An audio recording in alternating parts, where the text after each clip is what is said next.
I knew it was going to be a challenge switching over because, we're so sold on the technology currently in the market. I think from a therapist's perspective, my staff have been with me, 8 years, 11 years. That's a long time. Yeah. They know that if I'm bringing on something, it's got to be better than what I've got.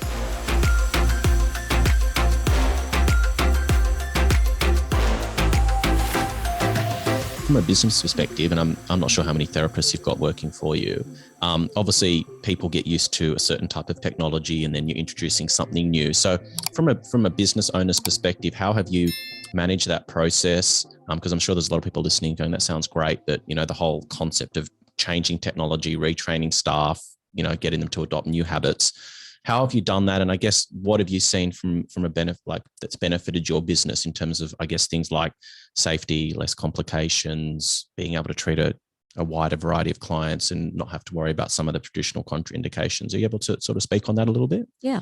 So again, I knew it was going to be a challenge switching over because, we're so sold on the technology currently in the market.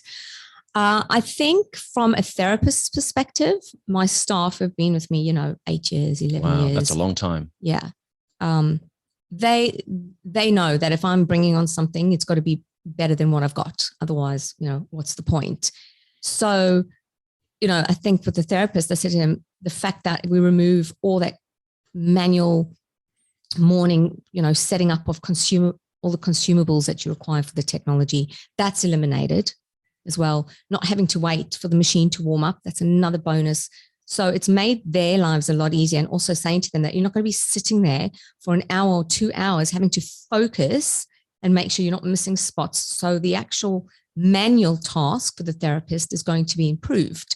You're not going to be stuck in that room now with the therapist, with the client for 1 to 2 hours.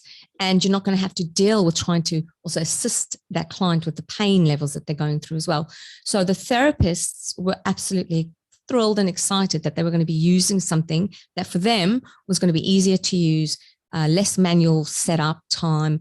If a client, you're in your lunch break and somebody wants to come in, you don't have to turn on the machine and wait for the machine to warm up. So there were a lot of added benefits with that.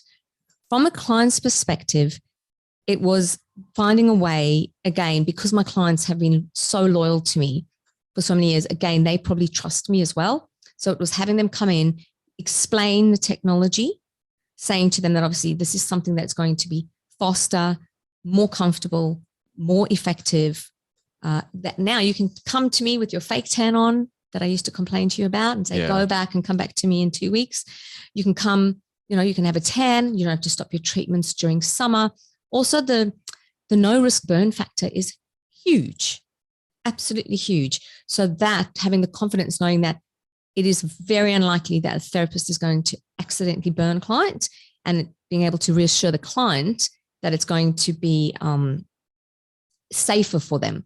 So what's quite interesting is a lot of my female clients now, with the teenage girls, is that whole thing of your child going through pain, which no mother wants to see their kid go through pain, but also that concern that, their kids are at school, they're sitting outdoor in break time with their legs in the sun, or can they manage it? And that safety side that the Soprano offers and the comfort of it, a lot of people are now starting their teenagers on it in a much more pleasant way than what obviously they as mothers had to go through. Thanks so much for watching the podcast clip. You can listen to the whole audio episode of the podcast on your favorite podcast app, on Apple Podcasts or Spotify. And please also leave us a review on the podcast app. If you like what we do, please smash the like button, consider subscribing to the channel, and don't forget to hit the bell icon so that you get notified when we release new content.